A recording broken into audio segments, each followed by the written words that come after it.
I think Usyk is going to, in my opinion, win the fight.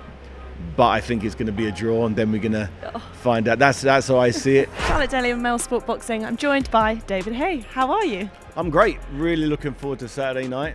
Undisputed. All the belts finally are in one place. Well, I want to talk to you about the transition from cruiserweight to heavyweight, because I guess getting kind of jabbed in the face by a heavyweight, even an average heavyweight, must feel like a ton compared to a cruiserweight. Yeah. How important do you think the defensive side is going to be for Oleksandr Usyk on the weekend? It's imperative that Usyk doesn't get hit with unnecessary punches. Being the smaller man, you can't afford to get your energy bar reduced by the bigger man. You know, the way I see it, the more punches you take, you got an energy bar, it gets lower and lower every time you take a shot, like a computer game. So Usyk has become, undisputed cruiserweight champion, and he's won all the belts bar the WBC at heavyweight, and he's done that by punch evasion, by having a style which makes it very difficult for his opponents to land clean concussive punches on him. Do you think that power will still be there for Tyson? Because I know obviously there will be an element of power, but he dropped a lot of weight very quickly after the Ngannou fight, and now he's kind of still leaned out. Do you think the power will still be there? Yeah, I don't think his weight will have any impact on his punch power. He's a big man, naturally a big man, 6'9", 18.5 stone. He's a real heavyweight, and just the weight of his punches. If you see how he knocked out Dylan White. He just turned through the shot, and he's such a big, humongous man. Whether he weighs 20 stone or 18 stone or 17.5 stone, he's going to knock you out if he puts all of his weight behind it. And how do you see the fight playing out? What would be your prediction as such? My prediction, I think it's going to be a very highly skilled technical fight. I think both fighters are going to have a great game plan. I think Tyson Fury is going to try to implement his superior height and weight and reach. I think it's going to be very, very exciting.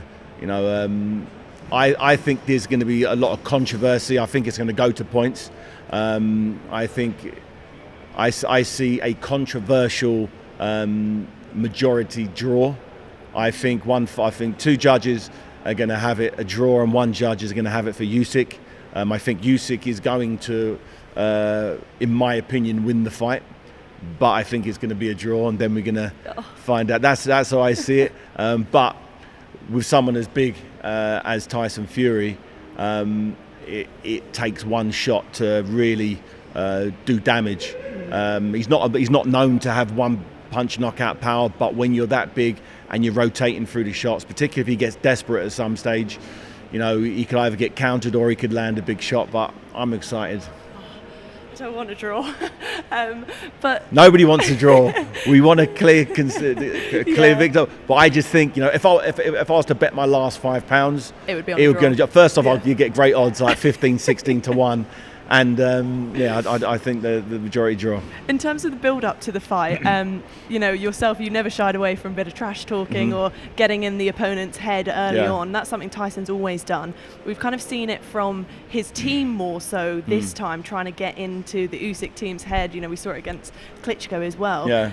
But it's not working, is it? No, Usyk's too seasoned. He's been there, he's seen it, he's done it. He's won all the belts. He's had way more world title fights than Tyson Fury's had, and he's never lost. He's always looked very, very good, very classy, conducts himself very well outside of the ring, and I just see Usyk's skill and his footwork, more importantly, being able to negate a lot of the stuff that Tyson Fury can do.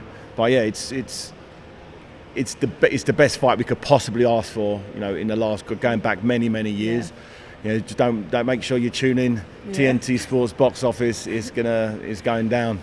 And if he does win, Fury that is, does he become the all-time best that he talks about?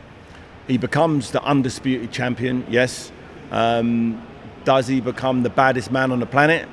I thought AJ beating Ngannou the way he did makes him the baddest man on the planet. He doesn't have any belts, but I'd like then to see the undisputed champion fight Ngannou, who was the baddest man, who then, I believe, defended that title against Tyson Fury and had it ripped off of him from AJ. So I then want the AJ and Tyson Fury for for the mythical baddest man on the planet and the undisputed. So that's when I can sit back and say this guy in this era is the number one. Both in your prime, who wins, you or Tyson Fury, and how? Me. How? Knockout.